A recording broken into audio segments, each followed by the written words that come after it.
Since the announcement of all of the class identity changes coming to the Elder Scrolls Online next year in 2026, there have been tons of questions, comments, concerns, just whatever, of course, on the ESO forums.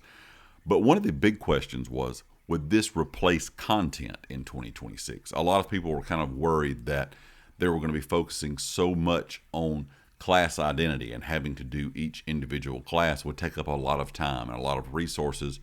And the community was concerned that we wouldn't really get a lot of content next year. We've had those kind of quarters in the past where, we have quarter 1, quarter 2, quarter 3, and quarter 4 throughout the year.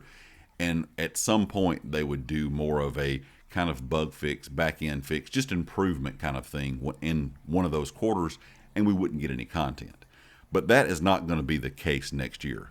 When this was asked, Kevin, the community manager, did reply with, this will not replace content. There are other teams working on content, so the update noted here, of course, the update about the class identity changes, is an addition to the 2026 content. So it looks like they've split the team, one to work on content and, of course, one to work on the class identity changes. So that's good news in case you were concerned about that. We're still not sure, and of course we won't know to some point early next year what next year's content will be.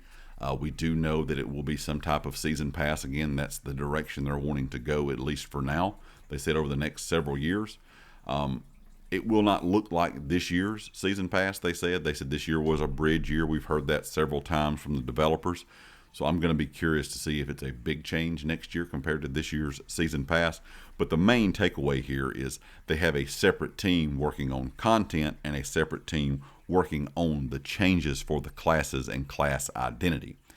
In some people's minds, of course, on the forums, they didn't really like that idea. They feel like the team is going to be split up too much, and it's going to be hard to get both things done effectively and correctly.